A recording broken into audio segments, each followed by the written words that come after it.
लब्बैक अल्लाहुम्मा लब्बैक लब्बैक ला शरीक लक लब्बैक इन्नल हम्दा one निअमत luck वल मुल्क ला शरीक लक।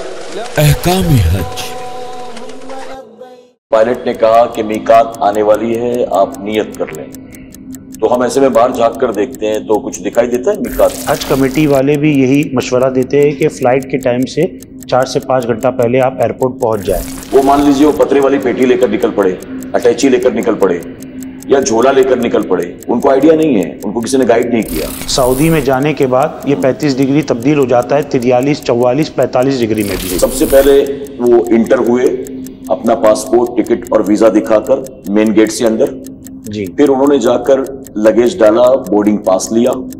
मदीने पाक के लिए एक नया कपड़ा अलग से रखे जो आप मदीने पाक में हाजिरी के लिए हुजूर की बारगाह में पहुंचने से पहले पहन कर जाए। तो 4.5-5 घंटे के वक्त में दरमियान में नमाज का वक्त भी होगा, खाने की भी आदत होगी, प्यास भी लगेगी। आप मसाले ले जाए, मिर्ची ले जाए, हल्दी ले जाए, धनिया ले जाए, उसका पाउडर ले जाए। कि कम से कम फ्लाइट में आया हूं तो टॉयलेट भी देख लूं मैं। जी। वैसी कोई देखने वाली जगह नहीं है कि गांव में जाकर आपको बताना हो कि टॉयलेट ऐसा था और वैसा था। अल्हम्दुलिल्लाह सुन्नी दावत इस्लामी की जानिब से ये बहुत अच्छा सेशन हो रहा है जिससे हमें मालूमात छोटी सी छोटी भी मिल रही है। इसको सुनने के बाद बहुत लोगों को फ़ायदा होगा इंशाल्लाह और लोग इसका इस्तेमाल, जो भी चीज़ें ले जाना है उसका इस्तेमाल अपने मुताबिक के तौर पर ही ले जाएंगे।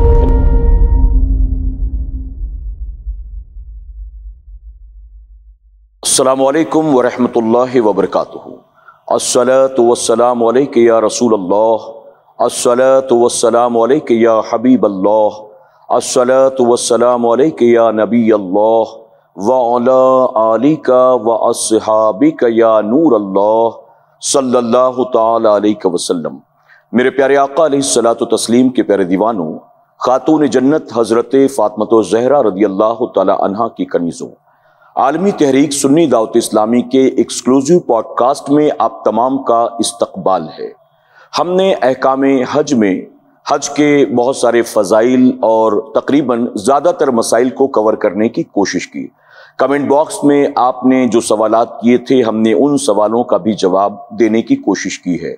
आज का ये ख़ास पॉडकास्ट हम आपके लिए लेकर आए हैं हमारे साथी आलमी तहरीक सुन्नी दावत इस्लामी के एक ज़िम्मेदार मुबल्लिग आली जनाब हसनैन कालुके साहब को, जो अल्हम्दुलिल्लाह खुद का एक हज उम्रा का टूर्स एंड ट्रेवल्स चलाते हैं और इन्हें तकरीबन 10 साल से ज़्यादा का तजुर्बा है। तो दौरान सफ़र कौन कौन से मसाइल पेश आते हैं, इंशाअल्लाह इन सारी चीज़ों को हम कवर करने की आज के इस पॉडकास्ट में कोशिश करेंगे। तो आइए अपने पॉडकास्ट का आगाज़ करते हैं। मामूल के मुताबिक सबसे पहले आपकी तरफ से और अपनी पूरी टीम की तरफ से अपने खुसूसी मेहमान का इस्तकबाल करते हैं और उसके बाद इंशाअल्लाह हम सफ़र हज पर रवाना होंगे और तमाम मसाइल को सीखने की कोशिश करेंगे। अस्सलामु अलैकुम व रहमतुल्लाहि व बरकातुहू। वालेकुम अस्सलाम व रहमतुल्लाहि व बरकातुहू। जी हसनैन भाई, सबसे पहले तो आपका बहुत बहुत शुक्रिया कि आपने वक्त निकाला और अल्लाह ताला आपको जज़ाए खैर अता फरमाए। आमीन। अल्लाह ताला आपके इल्म में, अमल में, इखलास में, रिस्क में खूब बरकत अता फरमाए। जैसा कि आपने इंट्रोडक्शन में सुन लिया कि हमारा ये आज का खास पॉडकास्ट जो है ये हुजाज इकराम की रहनुमाई के लिए है। बहुत सारे लोग ऐसे होते हैं जो पहली बार अपने शहर से, अपने गांव से या अपने मुल्क से बाहर निकलते हैं। बहुत से लोग ऐसे होते हैं जो पहली बार फ्लाइट में ट्रैवल कर रहे होते हैं, तो वो थोड़ा नर्वस भी होते हैं और वो एक नई जगह को देखते हैं तो थोड़ा सा उसमें भी खो जाते हैं, कंफ्यूज भी हो जाते हैं और फिर उस सफर के दरमियान कोई मसला पेश आ जाए तो बहुत ज्यादा परेशान हो जाते हैं। तो हम चाहते हैं कि आपके जरिए हम गाइड कर दें उन हजरात को जो इस साल हज पर जाने वाले हैं, ताकि कोई भी मसला अगर पेश आए तो उसको कैसे हैंडल किया जाए। सबसे पहले तो हुज्जाज इकराम को एयरपोर्ट पर बुलाया जाता है। तो एयरपोर्ट पर वो पहुंच गए, आपने 5 घंटे, 6 घंटे, 3 घंटे, जितनी देर पहले बुलाया था वो वक्त पर पहुंच गए। उसके बाद का जो सफर शुरू होता है वो कैसे होता है, यानी एयरपोर्ट के बाहर आपने उनको रिसीव किया और उसके बाद फिर क्या प्रोसेस है, आप जरा इसको एक्सप्लेन फरमाएं। जितने भी हुज्जाज इकराम हज के लिए रवाना होते हैं या उम्रा के सफ़र के लिए रवाना होते हैं जी, उमूमी तौर पर उनको गाइडलाइंस के तौर पर दिया जाता है कि आप हज के लिए अगर रवाना हो रहे हैं तो कमोबेश 4 से 5 घंटे पहले प्राइवेट टूर ऑपरेटर्स बुलाते हैं, या फिर हज कमेटी वाले भी यही मशवरा देते हैं कि फ़्लाइट के टाइम से 4 से 5 घंटा पहले आप एयरपोर्ट पहुंच जाए। अच्छा, 4 से 5 घंटे पहले से मुराद, अगर मान लीजिए सुबह 6 बजे की फ्लाइट है जी, या 4 बजे की फ्लाइट है जी, तो उससे 4 से 5 घंटे पहले जी आना है। वो इसलिए होता है कि हज जाने के वक्त बहुत सारे फ्लाइट्स होते हैं और हुज्जाज इकराम की एक बहुत बड़ी भीड़ एयरपोर्ट पर नजर आती है, मुलाकात करने वालों की भी एक भीड़ नजर आती है। तो उस सिलसिले में ट्रैफिक का भी मामला होता है और एयरपोर्ट पर क्राउड ज्यादा होने की वजह से लोगों को समझ नहीं आता है कि हमें किस गेट से जाना है, उसमें लोग मुंतशिर हो जाते हैं। इस वजह से ही गाइडलाइंस दी जाती है। अच्छा, जब वो लोग पहुंच जाते हैं, कभी कोई आगे पीछे भी हो जाए तो 1 आध घंटे का बफर होता है। अब जब लोग पहुंच जाते हैं तो अपने जिम्मेदार से आकर मिलते हैं, उनसे मुलाकात करते हैं और वो उनको गाइड करते हैं कि अब आपकी फ्लाइट का वक्त हो गया है, 4 घंटा बाकी है, अब आप फ्लाइट की वक्त होने की वजह से आप गेट की तरफ लाइन लगाने चले जाएं। अच्छा, गेट की तरफ जब लाइन लगाने हुज्जाज इकराम जाते हैं तो गेट से अंदर एंट्री करने के वक्त उनसे वीजा पूछा जाता है, टिकट्स पूछी जाती है और ओरिजिनल पासपोर्ट। ये जो बाहर का जो फर्स्ट गेट होता है, फर्स्ट गेट होता है, फर्स्ट गेट की पे एंट्री के वक्त ये सारी चीजें पूछी जाती जी। ये 3 अहम डॉक्यूमेंट है जी जो हुज्जाज इकराम को अपने बैग में जो ऊपर वो लेकर चलते हैं, जिसके अंदर मोबाइल, पैसे वगैरह वो रखते हैं। उसमें ये 3 डॉक्यूमेंट बहुत अहम है। टिकट रखना है, हज का वीजा रखना है और तीसरी चीज अहम पासपोर्ट रखना है। अच्छा, इसको अपने साथ कैरी करना है और जब फर्स्ट गेट पर सिक्योरिटी वाला आपसे मांगे तो यही 3 चीज आपको आगे करना है। वो आपका नाम वेरीफाई करेगा, वीजा में वेरीफाई करेगा और आपको एंट्री दे देगा फर्स्ट गेट के अंदर। ओके।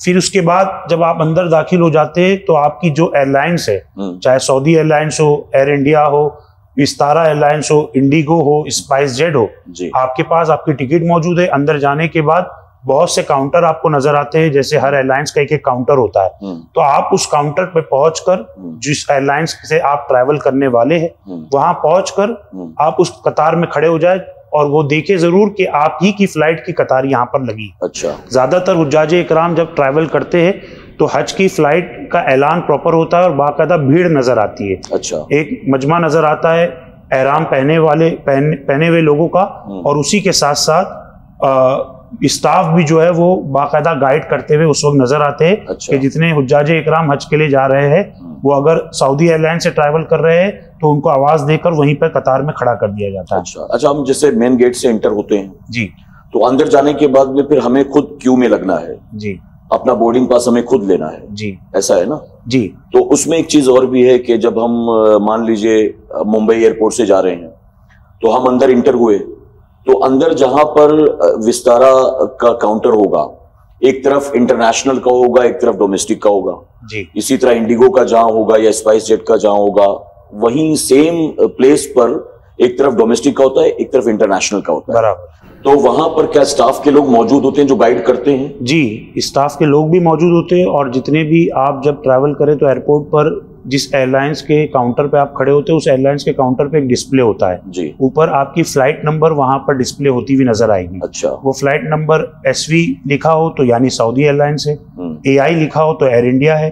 इस तरीके से ये एयरलाइंस का कोड होता है और उसी के साथ आपकी फ्लाइट नंबर वहां पर मौजूद होता है। अच्छा, उस फ्लाइट नंबर को देखकर आपको समझ आ जाए कि ये इस काउंटर पे हमें हमारे फ्लाइट का बोर्डिंग पास मिलेगा और हमें यहाँ पर हमारे बैग्स को जमा कराना है। अच्छा, जब बोर्डिंग पास लेने के लिए हम काउंटर पर जाते हैं तो हमारा जो बैग है हमें क्या वहीं पर जमा कराना होता है? जी, जिस काउंटर पे हम बोर्डिंग पास लेने जा रहे हैं उमूमी तौर पर जो प्राइवेट टूर ऑपरेटर्स की तरफ से जाते हैं उनको वहीं पर बोर्डिंग पास मिलता है और उनके जो बैग्स वो लगेज में डालना चाहते हैं वो वहीं पर एयरलाइंस के स्टाफ की जानिब से ले लिया जाता है वजन कर कर। अच्छा, और जो बैग आप हैंड कैरी करना चाहते हो वो आप अपने पास रख लेते हो और जो हजरात हज कमेटी से जाना चाहते हैं उनको पहले से ही बोर्डिंग पास दे दिया जाता है और वहां पर उनका काम सिर्फ ये होता है कि अपना बोर्डिंग पास बताए और जो लगेज उनको बैगेज में डालना है वो बैगेज आगे कर दे ताकि स्टाफ उस बैगेज को ले ले। और बाकी जो हैंड लगेज वो कैरी करना चाहते हैं वो साथ में लेकर फिर बाहर आ जाए। उनके पास ऑलरेडी बोर्डिंग पास मौजूद है तो अब उनको आगे की कार्रवाई यानी बोर्डिंग पास के लिए इंतजार करने की जरूरत नहीं होती है। अब जो ये हज के लिए जाते हैं या उमरा के लिए जाते हैं, एयरलाइंस की तरफ से कितने किलो का बैग ये ले जा सकते हैं और कितने बैग्स अलाउड होते हैं? उमूमी तौर पर अगर हम जनरली बात करें तो हर एयरलाइंस का अलग अलग क्राइटेरिया होता है। अच्छा। जिसमें जिस तरीके की आपकी टिकट होती है उसके मुताबिक आपको बैगेज मिला करता है। ओके। जो नॉर्मल इंटरनेशनल क्राइटेरिया होता है वो ये है कि आपको 30 किलो बैगेज मिलता है और 7 किलो का आपको हैंड लगेज मिलता है जो आप फ्लाइट में कैरी कर सकते हैं। अच्छा, ये दो तरह के बैग होते हैं, एक हैंड बैग और एक लगेज होता केबिन बैगेज। जी, हैंड बैग जो आप फ्लाइट में हाथ में पकड़ कर ले जा सकते हैं और फ्लाइट के अंदर आप उसको रख सकते हैं, और एक बैगेज होता है जो हम काउंटर पर जमा करा देते हैं। वो 30 किलो नॉर्मल होता है, और कुछ फ्लाइट्स, कुछ एयरलाइंस ऐसी भी होती है जो 46 केजीज अलाउ करती है, बट वो आपने अगर उस तरीके की टिकट ली है तो उसको वैसे 46 केजी मिलेगा। अगर आपकी टिकट पे 30 किलो लिखा है तो आपको ये जरूर देखना चाहिए कि कितने किलो आपको अलाउ है। आप कोशिश करें कि उतने ही किलो आप कैरी करें, उससे ज्यादा कैरी ना करें, ताकि आपको एयरपोर्ट पे दुश्वारी ना हो। यानी अगर मान लीजिए एयरलाइंस ने 30 किलो अलाउ किया है जी, और हैंड बैगेज 7 किलो है जी, तो हैंड बैगेज में आप अपनी जरूरियात का सामान रख लें जो आपको रास्ते में जरूरत पड़े जी। यानी मसलन दवा है या छोटा बच्चा साथ है तो उसके लिए अगर आपने कुछ खाने पीने का सामान ले लिया है जी, तो वो आप अपने साथ रखें हैंड बैग में। और आपके कपड़े वगैरह जो हैं, और अगर वहां के लिए आपने कुछ खाने पीने का सामान ले रखा है जी, एक्स्ट्रा एहराम है, चप्पलें हैं, तो उसको आप वो बड़े वाले बैग में डाल दें और उसको वहां जमा करा दें, ये सोच कर कि अब आपको ये वहीं पर मिलेगा, दरमियान में आपको ये नहीं मिलने वाला है। बराबर। तो दरमियान में जिन चीजों की जरूरत है उसको आपको साथ रखना होगा जी। हैंड बैगेज में नॉर्मली हमें जो कैरी करना चाहिए वो मशवरा यही है कि वो चीज़ें कैरी की जाए जो हल्की हो और आपको दौरान सफ़र काम आने वाली हो। जैसे आपने कहा कि अगर बच्चा साथ में ट्रैवल कर रहा है तो बच्चे की ज़रूरत के सामान उसमें होंगे, दूध वगैरह होगा। अगर बच्चे नहीं कैरी कर रहे, बड़ी उम्र के लोग अगर ट्रैवल कर रहे हैं तो जाहिर सी बात है, अगर वो डायबिटिक है तो उनको वक्तन फ़वक्तन कुछ खाने के लिए लगता है, पानी पीने के लिए लगता है, या मेडिसिन जो उनके लिए बहुत इंपॉर्टेंट है वो उनको वक्तन फ़वक्तन खाने के बाद, खाने से पहले लगती है। तो इसलिए मशवरा ये होता है कि जब भी आप हैंड लगेज के अंदर मेडिसिन कैरी करें तो आप प्रिस्क्रिप्शन कैरी करना ना भूलें, और वो भी प्रिस्क्रिप्शन ऐसा ना हो कि 2 महीना पुराना हो, 4 महीना पुराना हो, आपने लिखा कर ले लिया था डॉक्टर से और वही कैरी करते हुए आप हज पे निकल गए। हज का सफर कमोबेश 40 दिन का भी होता है, उससे कम का भी होता है। ज्यादातर जो हुज्जाज इकराम हज कमेटी से जाते हैं 40 दिन के आसपास का उनका सफर होता है। तो जाहिर सी बात है, एक तवील सफर के लिए आप जा रहे हैं तो आप अपने डॉक्टर्स को पहले दिखाकर लेटेस्ट प्रिस्क्रिप्शन के साथ और लेटेस्ट जो भी आपको दवाइयाँ वो मशवरा दे, वो दवाइयाँ लेकर आप ट्रैवल करें। अच्छा, यहाँ पर एक मशवरा ये भी होता है हमारी जानिब से कि अगर आप 30 दिन के लिए जा रहे हैं मिसाल के जरिए, या 40 दिन के लिए, जितने भी दिन के लिए आप जा रहे हैं, आप अपनी दवाइयाँ उससे 5 से 10 दिन की ज्यादा लेकर जाए, क्योंकि वहां पर जाने के बाद आप जानते हैं कि दवाइयाँ पहली चीज तो सही नहीं मिलेगी, यानी सेम नहीं मिलेगी। अगर सेम कंटेंट मिल भी गया तो रकम जो होगी वो इंडिया के मुताबिक नहीं होगी। अच्छा। तो उसके अंदर फिर ऐसा होगा कि हमने पैसा ज्यादा कैरी नहीं किया, हमारे लिए दुश्वारी का सबब ना बन जाए। तो मशवरा ये होता है कि आप पहले तो प्रिस्क्रिप्शन के साथ मेडिसिन कैरी करें, हैंड लगेज में भी आप कैरी कर सकते हैं, और जो बैगेज आप डालने वाले हो उसके अंदर भी आप कैरी कर सकते हैं। इसमें एक अहम मशवरा ये कि 40 दिन की आप मिसाल के लिए सफर पे जा रहे हैं, 50 दिन की आपने मेडिसिन कैरी की। अब कोशिश करें कि ज्यादा मेडिसिन जो बैगेज में चले जाए और आधी मेडिसिन जो आपके हैंड लगेज में आ जाए और प्रिस्क्रिप्शन के साथ हो, ताकि खुदा ना खास्ता अल्लाह ना करे कभी ऐसा हो कि आपका बैग गुम गया या आगे पीछे हो गया, तो आपके पास कम से कम आपकी मेडिसिन मौजूद हो, आपका प्रिस्क्रिप्शन मौजूद हो, कि जो वहां पर जाने के बाद भी आपके लिए आसानी दस्तयाब हो सके। नॉर्मली जो जा रहे हैं जिनकी कोई दवा नहीं चल रही, ना शुगर का मसला है, ना बीपी का मसला है, ना कोई और दवा चल रही है, तो क्या उनको भी आप मशवरा देंगे कि वो भी कुछ दवाइयां अपने साथ ले चलें?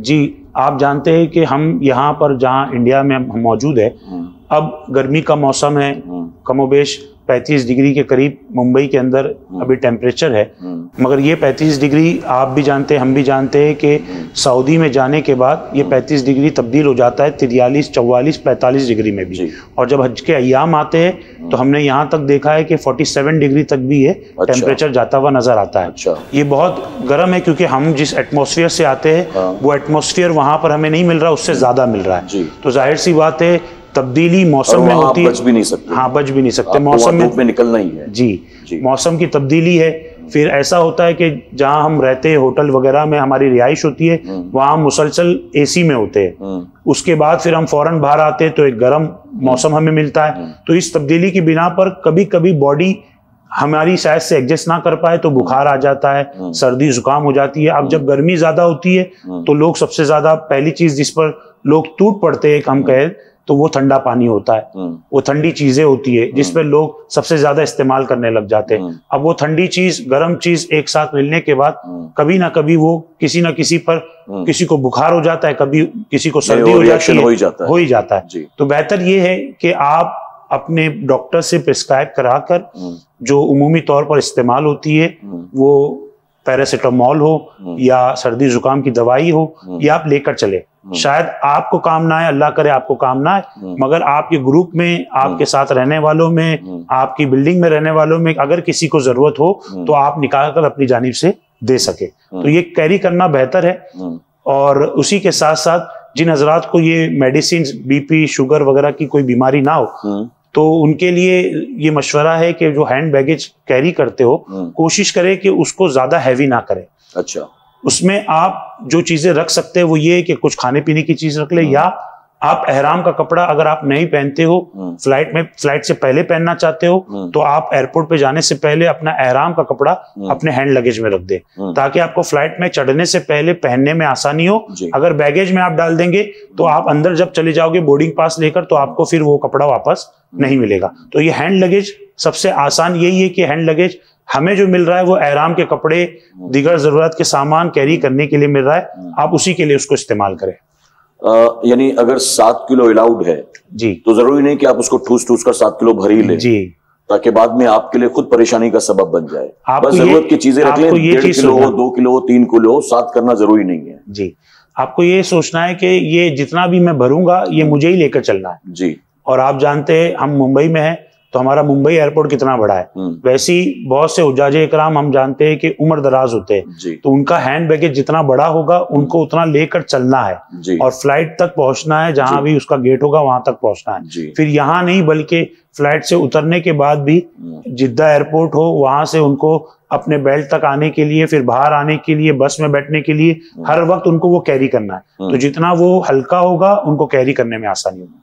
अच्छा, इसमें जैसा आपने कहा कि हम पैरासीटामोल ले लेते हैं, हमने इनहेलर ले लिया, हमने कोई कफ सिरप ले लिया जी, तो ये चीजें अगर हम कैरी करते हैं जी, कोई बाम वगैरह ले लिया हमने जी, तो क्या इसके लिए भी डॉक्टर का प्रिस्क्रिप्शन जरूरी है? ऐसी चीज जैसे आपने इनहेलर का नाम लिया, आपने पैरासीटामोल का नाम लिया, जो बेसिकली इस्तेमाल होने वाली दवाइयाँ है, उनके लिए भी प्रिस्क्रिप्शन रखना बेहतर है। और जो उमूमी तौर पर हर एक को नहीं इस्तेमाल होती है, डॉक्टर्स अपने पेशेंट्स को देखने के बाद प्रिस्क्राइब करता है और उन्हीं के लिए वो दवाइयाँ होती है। तो उस सूरत हाल में भी चाहिए कि हमें प्रिस्क्रिप्शन ले ले। कुछ लोगों को नींद की दवाइयाँ भी दी जाती है। अब वो नींद की दवाइयाँ आप भी जानते हैं, हम भी जानते हैं कि वो दूसरों के लिए नहीं है, वो उन्हीं के लिए मखसूस है, और वो मखसूस भी कुछ तादाद में है। उनको बताया जाता है कि वो उतनी ही कैरी करे, बट आप जानते हैं कि नींद की गोली लेना किसी दूसरे के लिए दुश्वारी का सबब बन सकता है। तो ये एयरपोर्ट पर पूछताछ के लिए उन्हें रुकाया जा सकता है। तो उन्हें चाहिए कि वो अगर नींद की गोली भी ले रहे हैं या छोटी से छोटी मेडिसिन भी ले रहे हैं, दवाइयों में स्टेरॉइड वगैरह भी होता है जी जी जी। आप दर्द, जैसे किसी को कमर का दर्द हो, किसी को घुटने का दर्द हो, तो डॉक्टर स्टेरॉइड भी देता है ताकि उनका दर्द जो है वो उनको महसूस ना हो उस वक्त के लिए। फिर पेन किलर्स होती है, कोई हाई पेन किलर्स पे होता है, कोई उससे कम पे होता है, तो वो उन्हीं के लिए प्रिस्क्राइब की गई है। तो बेहतर है कि प्रिस्क्रिप्शन लेकर ही ट्रैवल किया जाए, ये हमारा भी मशवरा है, और हुज्जाज इकराम को यही मशवरा देना बेहतर भी है ताकि उनके लिए वहां पर दुश्वारी का सबब ना बने। अच्छा, जो पंप वगैरह लेकर चलते हैं, जिनको ब्रीदिंग प्रॉब्लम है जी, क्या वो कैरी कर सकते हैं? जी, वो कैरी कर सकते हैं आप, अगर आपके पास प्रिस्क्रिप्शन है तो कोई प्रॉब्लम नहीं। अच्छा, उसके लिए भी प्रिस्क्रिप्शन जरूरी है? जी जी। अच्छा, इसमें एक चीज और जहन में आई कि 30 किलो आप बैग ले सकते हैं, 7 किलो आप हैंड कैरी कर सकते हैं। तो आमतौर पर हम जा रहे हैं तो 28 किलो 30 किलो बैग हो गया जी, लेकिन हमें यही बैग लेकर वापस भी आना है जी, और इसी के साथ में थोड़ा बहुत हम वहां भी खरीदारी करेंगे कि हमने किसी के लिए बुर्का ले लिया, किसी के लिए जुब्बा ले लिया, किसी के लिए जानमाज ले ली, तस्बीह भी ले लिया, खजूरें भी ले ली। तो अब ये 30 किलो वहां जाकर जो है 45 किलो हो जाएगा या 50-60 किलो हो जाएगा। तो वापसी में भी क्या इतना ही लगेज अलाउड है, या उस वक्त कुछ हुज्जाज इकराम के लिए खास तौर पर एयरलाइंस की तरफ से कोई डिस्काउंट वगैरह मिलता है? नहीं, जितना लगेज आप जाते वक्त कैरी कर रहे हैं, 30 किलो का अगर आपकी टिकट में लगेज लिखा हुआ है तो आपके पास रिटर्न की टिकट भी मौजूद है, उस पर भी आपको लिखा हुआ नजर आएगा कि मुझे 30 किलो ही वापस लाना है। अच्छा, तो वही 30 किलो आपको वापस लाना भी है। आपने ये सवाल अच्छा किया कि जाते वक्त ही अगर मैंने 30 किलो भर दिया तो वापसी में अगर किसी के लिए कुछ तोहफे लाना है तो वो लाते वक्त वो कहाँ पर आएगा, वो किसके सामान में डाल के लाया जाए। तो इसीलिए बेहतर ये है कि जाते वक्त जो हमारे लिए जरूरत है, यानी कपड़ा, हमारी जरूरत के सामान, रोजमर्रा में इस्तेमाल होने वाले सामान, हम इतने ही कैरी कर कर जाए जी। हम नाश्ते के नाम पर भी बहुत सारे लोग ले जाते हैं, बहुत अच्छी बात है, वो काम आता है, 40 दिन के अंदर वो आराम से नाश्ता खत्म हो जाता है, तो उसको 2-5 किलो जो भी होता है वो कम हो जाता है। मगर उसके अलावा कोई अनवांटेड चीज लोगों के मशवरे पे ले जाना मुनासिब नहीं है। खाने वगैरह की चीज, जैसे आप प्राइवेट टूर से जा रहे हो तो वो वहां पर दस्तयाब करा देते हैं बआसानी। आप हज कमेटी से भी जा रहे हो तो आपको वहां पर बनाने के लिए चीजें मिल जाती है। अच्छा। और वहीं पर आप उसका तमाम इंतजामात करके खाना पका कर खा सकते हैं, या फिर आपने कोई अगर दूसरा इंतजाम सोचा है, टिफिन वगैरह सर्विस आपने अगर चूज की है तो वहां से आपको खाना बआसानी मिल जाता है जी। तो उसके लिए तमाम लगेज के अंदर प्रेशर देना और उसको भर कर ले जाना ये मुनासिब नहीं है। अच्छा, वो आप कम लगेज ले जाए ताकि आपको लाने में आसानी हो। सहूलत जो एयरलाइंस की जानिब से होती है वो ये होती है कि आपको 30 किलो जब वापसी में मिलता है उसमें सिर्फ आपको एक तोहफतन ये होता है कि आपको जमजम जो कैरी करते हैं आप, वो उस 30 किलो पे प्लस दिया जाता है 5 किलो का। अच्छा, यानी 30 किलो प्लस जमजम प्लस आपका 7 kg बराबर, बस यही है, यही आपका लगेज होता है। वो भी जमजम आप खरीद कर खुद लेते हैं और वो जमजम इस 30 किलो पर एयरलाइंस की जानिब से आपको फ्री छोड़ा जाता है 5 किलो के लिए। अच्छा, इसमें एक आपकी तरफ से चाहेंगे कि आप मशवरा दें हुज्जाज इकराम को कि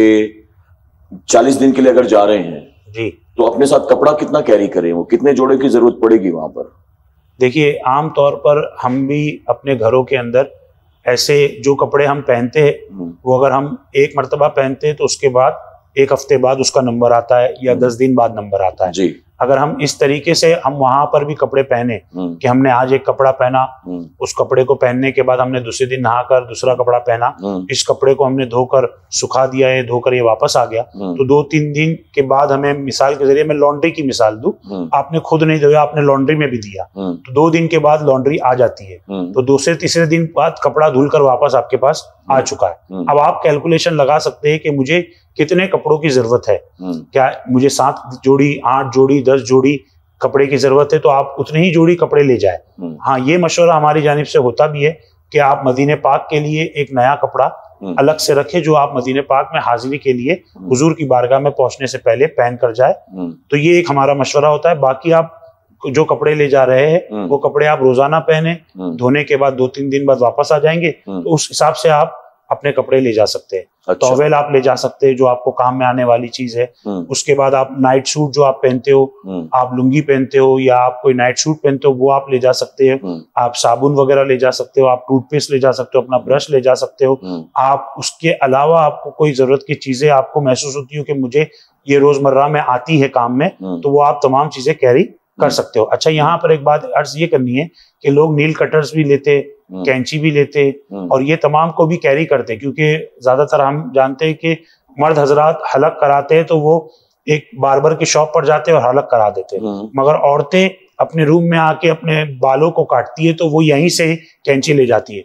इसमें एहतियात ये करना है कि हैंड लगेज के अंदर ये तमाम चीजें कैरी नहीं करना है। अच्छा। नहीं तो लोग कैंची भी कैरी करते हैं, फिर हम उसी के साथ में नील कटर कैरी कर लेते हैं, तो ये तमाम चीजें हैंड लगेज में कैरी करने की बजाय बैगेज में कैरी किया जाए ताकि आपको दुश्वारी ना हो, और ये तमाम चीजें आप बैगेज में कैरी कर सकते हो, उसके लिए आपको मुमानियत नहीं है। अच्छा, हैंड कैरी जो हम ले जा रहे हैं इसमें हमने जूस रख लिया, लिक्विड रख लिया, पानी की बोतल 2 रख ली हमने, जी। फ्लाइट में जरूरत पड़ेगी हमको, तो ये सारी चीजें अलाउड है? नहीं, सिक्योरिटी में जब आप जाते हैं तो आपको एक छोटी सी बोतल, एक 250 ml का है या 300 ml की बोतल हो, इतना लिक्विड ले जाने की इजाजत होती है, या कमोबेश आधा लीटर तक इजाजत देते थे। वो अच्छा। इसलिए होता है कि सिक्योरिटी से इमिग्रेशन से काउंटर जो आपका गेट होता है वहां तक, इस दरमियान में अगर आपको पानी पीने की जरूरत हो तो उतना आप पी सकते हैं, मगर उससे ज्यादा कैरी करना लिक्विड, यानी 1 लीटर की जूस की बोतल रख ली, फिर हमने कोई और जूस रख लिया, फिर पानी की बोतल रख ली, तो ये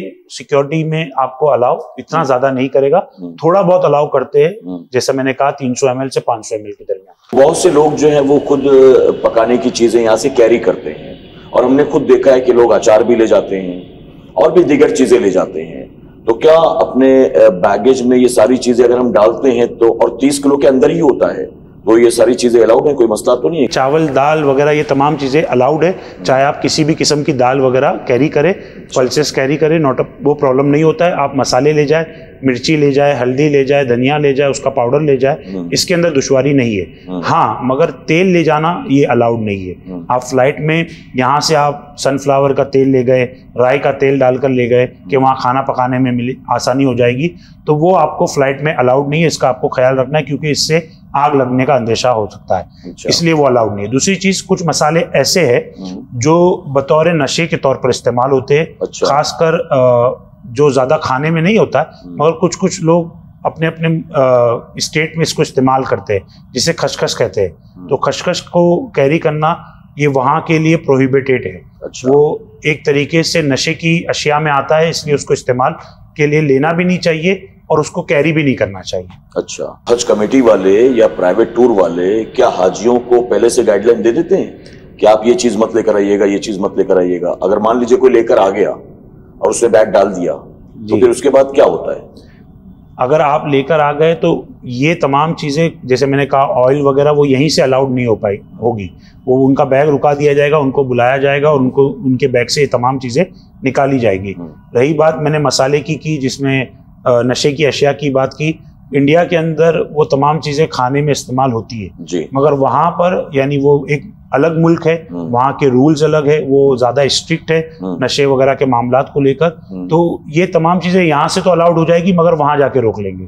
अगर वहां पाई गई तो वहां पर फिर उनकी जो कानूनी कार्रवाई है वो उसको फॉलो करेंगे, और वो हमारे लिए दुश्वारी का सबब इसलिए बनेगा कि हम उनकी लैंग्वेज भी नहीं जानते और हम उनके कानून भी नहीं जानते। अच्छा।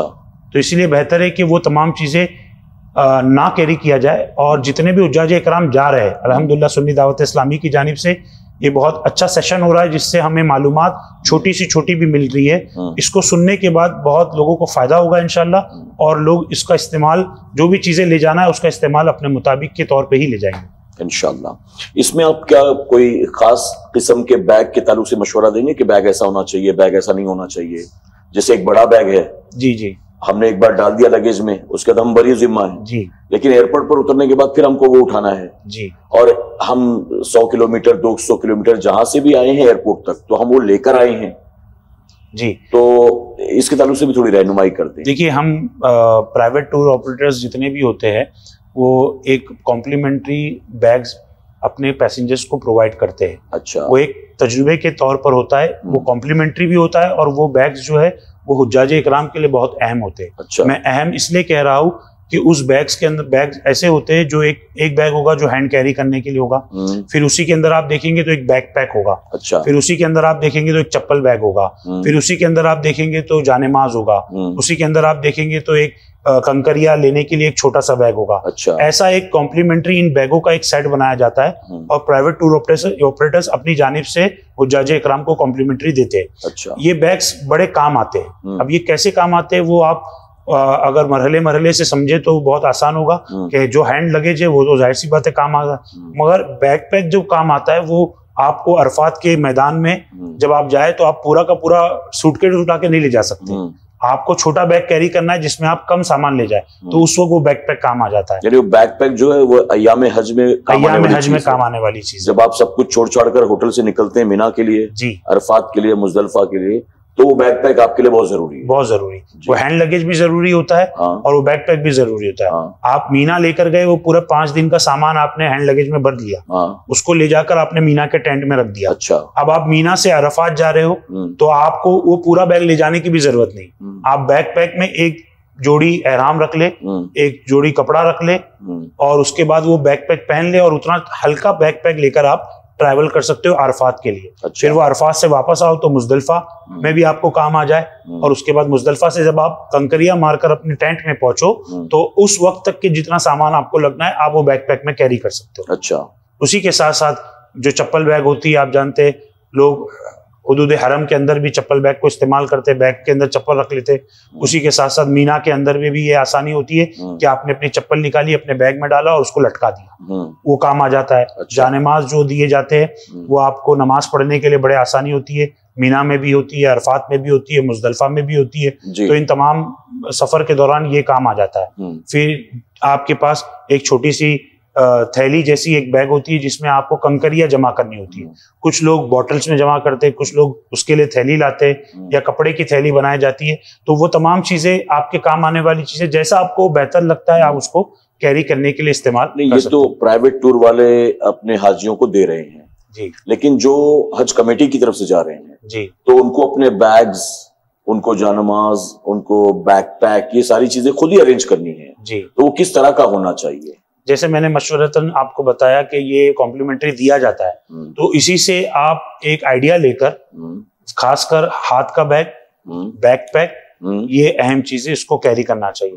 जो आपका लगेज है, मेन लगेज, आप उसको बारहा लेकर नहीं घूमेंगे, हमेशा हर जगह लेकर नहीं जाएंगे। आप यहाँ से ट्रैवल करके अपनी जिद्दा गए, जिद्दा से आप होटल पहुंच गए, आपने उसको होटल में रख दिया। अब जब आप मक्का से आपका दूसरा सफर मदीना शरीफ के लिए होगा तभी वो बैग निकलेगा और वो बैग आपके साथ मदीना शरीफ जाएगा। फिर मदीना शरीफ से वापसी में आपको वो काम आएगा।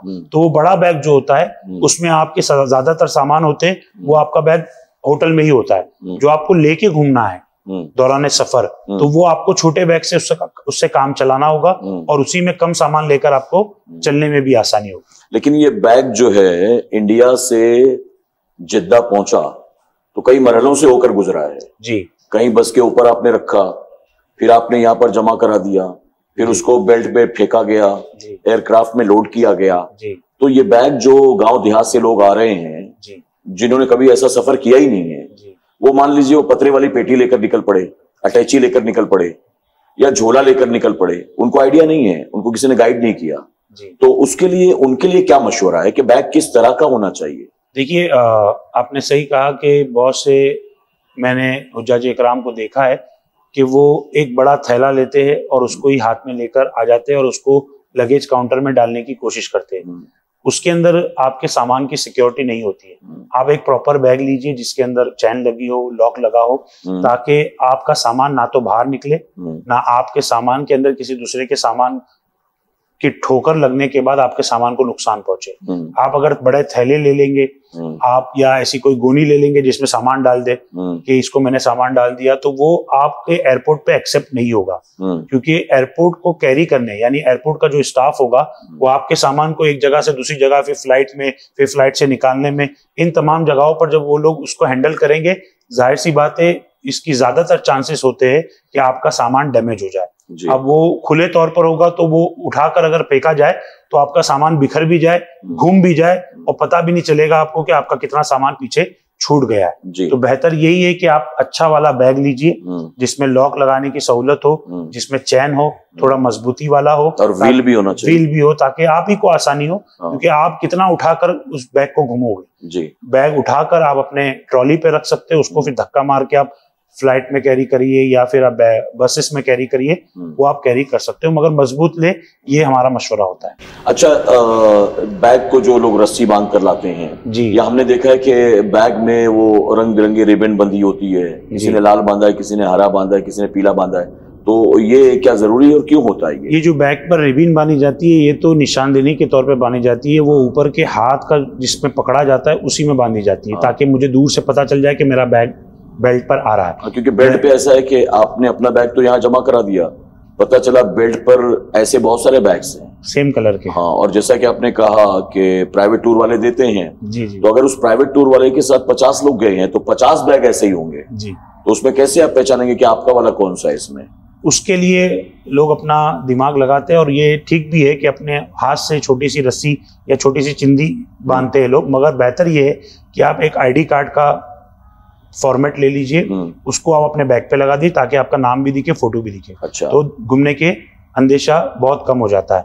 रही बात, एक होता है कि बैगेज पूरा होता है और लोग उसकी सेफ्टी के लिए एक रस्सी, नायलॉन की रस्सी को आजू बाजू से जिस तरह हम पैकेट करते हैं वैसा बांधा जाता है। वैसा बांध कर अगर आप फ्लाइट में देंगे तो ये फ्लाइट अटेंडेंट जितने भी होते हैं वो अलाउ नहीं करते इसको। वो कहेंगे कि इसको निकाल दीजिए, या आप किसी बॉक्स पर भी उठाने के लिए, बॉक्स को उठाने के लिए भी नायलॉन की रस्सी बांधते हैं तो वो कहीं कहीं जगहों पर अलाउड नहीं है। अच्छा। वो कहते हैं कि ये बॉक्स पर नायलॉन की रस्सी बांधने की जगह जो एयरपोर्ट पर रैप होता है, आप जानते हैं वो पैसा देकर रैप किया जाता है, वो एयरपोर्ट का रैप कराइए। वो रैप थोड़ा ज्यादा मजबूत होता है तो उससे बॉक्सेस फटने का डर खत्म हो जाता है। अच्छा। अगर बॉक्सेस अंदर से फट भी जाए तो वो रैप इतना मजबूत होता है कि वो सामान की हिफाजत कर सकते हैं। तो आप उसको लगा सकते हो, जो एयरपोर्ट पर रैप मिलता है वही ज्यादातर अलाउड होता है, मगर वो रस्सी, नायलॉन की रस्सी आपको लगाना नहीं चाहिए, वो उमूमी तौर पर दुश्वारी का सबब बन जाता है। अच्छा, तो हमने बैग जमा करा दिया जी, बोर्डिंग पास ले लिया जी। अब इसके बाद आगे बढ़ेंगे तो नेक्स्ट स्टेप क्या है? नेक्स्ट मरहला होता है वो सिक्योरिटी का होता है। अच्छा। आपके तमाम बैग्स को वहां पर सिक्योरिटी पे दिया जाता है। आपके पास अगर कोई मेटल मौजूद हो, जेब में रुपया हो, घड़ी हो, ये तमाम चीज़ें आपको निकाल कर वहाँ पर एक ट्रे दी जाती है, उसमें रख देना होता है। इवन आप बेल्ट पहनते हो तो बेल्ट भी निकाल देना है। जो भी ऐसी चीज़ जिसमें मेटल लगा हो और वो चीज़ आपने पहनी हो, चाहे अंगूठी हो, चाहे घड़ी हो, ऐसी कोई भी चीज़ आपको पहननी नहीं है। मोबाइल, सब चीज़ें, पावर बैंक, सब चीज़ें आपको पूरा अपने बदन को खाली करते हुए कपड़े के मेटललेस हो जाना है और अपने ट्रे में रख देना है। वो ट्रे एक सिक्योरिटी की मशीन से गुजरेगी और आप खड़े रहकर एक मेटल डिटेक्टर से पार होगे। उसके बाद एक ऑफिसर खड़े होंगे जो आपको प्रॉपर चेक करेंगे, आपके बोर्डिंग पास को देखेंगे, बोर्डिंग पास पे स्टैंप करेंगे और आपको आगे रिलीज करेंगे। अच्छा। फिर आपको ट्रे मिलेगी, आप अपना सामान जो आपने पहले दिया वो आप यहाँ से कैरी करिए, फिर वापस पहन लीजिए और आप आगे बढ़ जाइए। अब यहाँ से जो तीसरा मरहला आता है वो तीसरा मरहला होता है इमिग्रेशन का। जी। ज्यादातर वक्तों पे ये होता है कि जब हुज्जाजे इकराम को हम जल्दी बुलाते हैं कि आप फ्लाइट से 5 घंटा पहले आ जाए, 4 घंटा पहले आ जाए, तो हुज्जाजे इकराम कहते मैंने इससे पहले फ्लाइट में ट्रैवल किया, इतना टाइम तो नहीं लगता है, तो जरूरत क्या है। वो इस वक्त हमारी बुलाने की वजह ये होती है कि जो अभी इमिग्रेशन काउंटर होता है यहाँ पर जब भीड़ हो जाती है, क्राउड बढ़ जाता है, क्योंकि फ्लाइट जाने का वक्त है। जाहिर सी बात है जब हाजी जाते हैं तो एक दिन में कई फ्लाइटें होती है तो उस वक्त भीड़ होने के चांसेस ज्यादा। अच्छा, ये भी नहीं है कि सिर्फ हज के लिए हाजी जा रहे हैं तो उस एयरपोर्ट से सिर्फ हुज्जाजे इकराम ही जा रहे हैं, वहां से लोग दुबई भी जा रहे हैं, वहां से लोग यूके भी जा रहे हैं, यूएस भी जा रहे हैं, सब जगह के लोग जा रहे हैं, तो वहां पर क्राउड होने के चांसेस बहुत बढ़ जाते हैं। तो उस वक्त आपका वक्त जाया ना हो इसीलिए हम उनको पहले बुलाते हैं और यहाँ पर थोड़ा वक्त लगता है। अगर खाली मिल जाए तो बहुत अच्छी बात, खाली ना मिले तो थोड़ा वक्त यहाँ लगता है। वहां पर आपका पासपोर्ट, आपका बोर्डिंग पास देखा जाता है, आपका वीजा देखा जाता है और आपके पासपोर्ट पे स्टैम्प किया जाता है।